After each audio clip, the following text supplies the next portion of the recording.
Sir, it's a good gesture that out of the 5 ministries we have chosen to discuss on its working, we have given priority to the donor ministry, which is a good sign to the people that we are giving importance to them. And moreover, sir, I am the first member to speak from the southern end of this country and not from the northeast region. It means that the issue of the certain area of a people should be taken up by only not those people.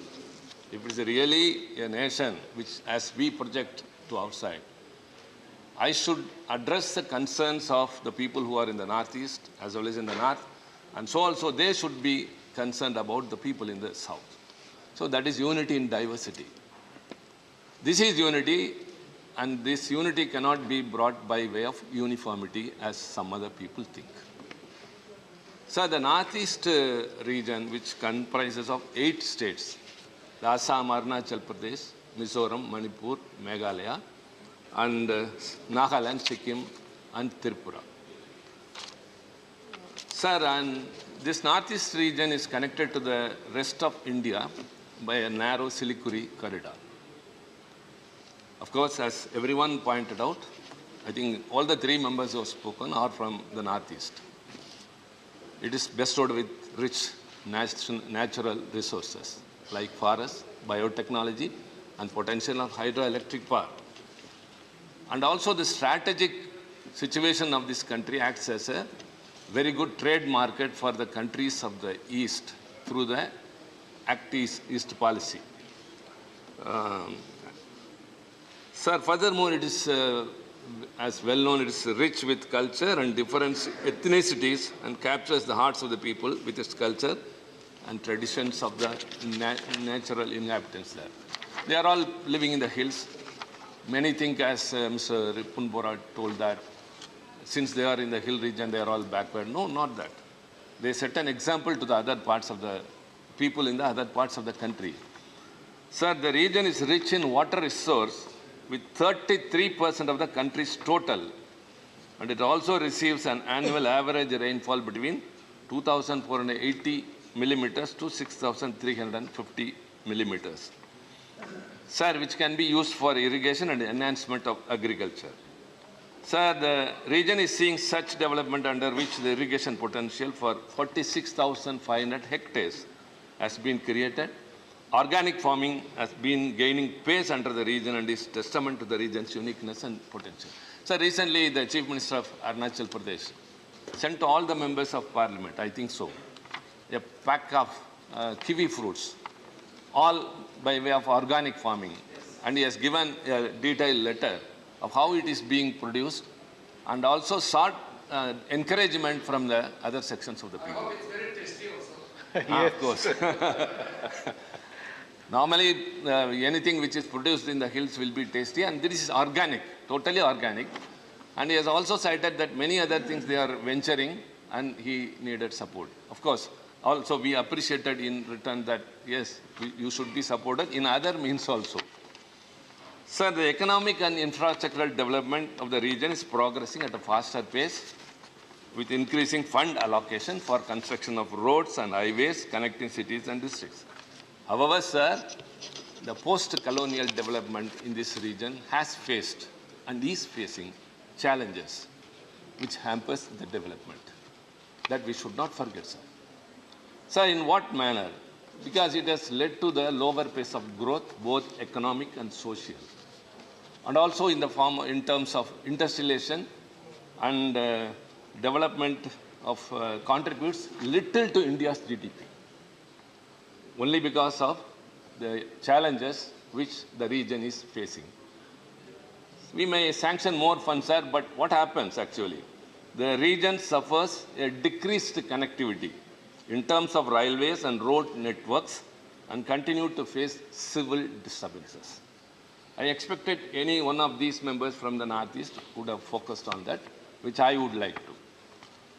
Why a region is not able to come up to the extent it should have been? There are many reasons, out of which the main reason is the civil disturbance. Sir, most of these states border our country. And we know pretty well who are our neighbors, how friendly they are. So they face a very big problem by means of this insurgency of terrorism and other things, and also the local issues which have not been addressed for long, which has led to the unrest of the people and the youth in that area. Sir, the area still witnesses military involvement and the unjust shootings and killings of civilians, just like the case that came to limelight 3 months ago when 15 civilians lost their lives in the voting area of Maran district in Nagaland due to a case of misidentity. That issue was raised in this house also. Misidentity led to the cause of death of unnecessarily 15 civilians who were supposed to be terrorists and faced an open fire from the security forces.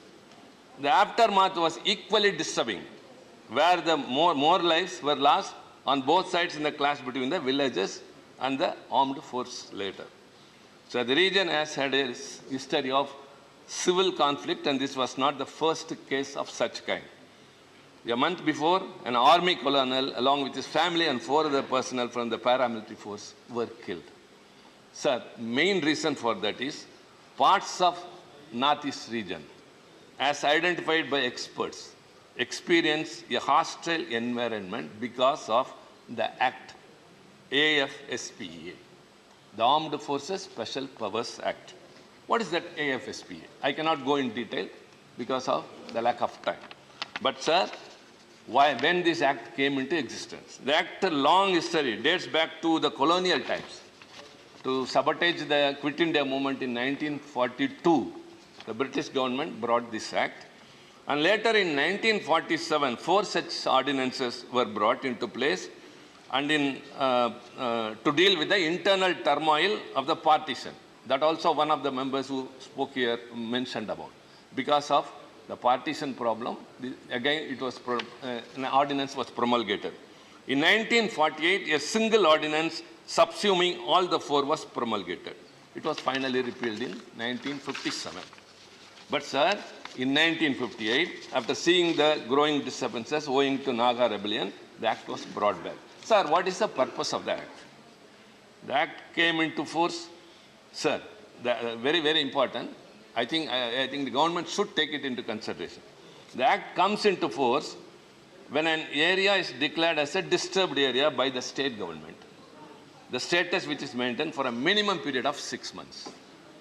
The act grants the armed forces to exercise increased force and grants a higher degree of considerable impunity for maintaining internal security. That apart. One of the section in the act, section 4, how it empowers. In a democratic country, in a republic country, any commissioned officer, warrant officer, non-commissioned officer, or any other person of equivalent rank in the armed forces may, in a disturbed area, fire upon or otherwise use force, even to the causing of death, against any person who is acting in contravention of any law, or order for the time being in force the disturbed area, prohibiting the assembly of 5 or more persons. That's it. Destroy any arms. Okay. Arrest without warrant any person who has committed to a cognizable offense or against whom a reasonable suspicion exists that he has committed or is about to commit. Either enter and search without warrant, and sir, section 6 of the act, that is very, very important. No prosecution, suit or other legal proceeding shall be instituted except with the previous sanction of the central government against any person in respect of anything done or purported to be done in the exercise of the power conferred by this act. So the unrest that is prevailing, it is not because of the issues only, because of such acts also. When the armed forces are empowered with such an enormous power, there are instances it could be misused. But when they say there could be no prosecution, no suit could be filed, what will happen? So it's high time, not only the state which is concerned, Nagaland, the other states surrounding all the northeastern regions is suffering only because of that, sir. And high time the government has to reconsider whether this act should continue. License to kill. License to kill. High time it is to repeal, sir. So I am speaking on behalf of the Northeast region. They spoke about the development. I am speaking about the safety of the people, their psychological, mental condition. When such an act is there, and the armed forces are wandering with enormous powers, with no control upon them, the people will react in their own manner because the hilly people region. So, sir, it is an appeal. What is the necessity? Why the people should be killed unnecessarily? There may be issues anywhere. There will be, of course, people will rebel in a democratic country. They have got right. But does it mean that they can be killed and they cannot be even questioned? It's a very big thing to be worried, sir. Sir, the Supreme Court has also observed, if an offence is committed even by an army personnel, there is no concept of absolute immunity from trial by the criminal court constituted under the criminal procedure. But there have been instances of even flouting the judgment of the Supreme Court. Sir, only one thing I would like to say, sir. The region with less insurgent activities continue to have heavy presence of armed forces which are protected under the AFSPA, which should be reconsidered immediately as I appealed. Sir, even after signing 6 years, after 6 years of signing the framework agreement between the National Socialist Council of Nagaland and the central government, there has been inordinate delay in the continuance of the Naga peace talks in finding a concrete solution. Sir, the region is abundant with resources, including farmland and talent pool, and truly efforts can lead to it being able to join hands on the path of growth and contribute significantly in the overall growth than to rely upon the army. The government should find some other way to coordinate with the people and find a peaceful solution, and to wish, as all wish, the Northeast region should flourish as it should be. Thank you very much. Thank you, Tiruchi ji. Chennai Express channel subscribe பண்ணுங்க. Bell button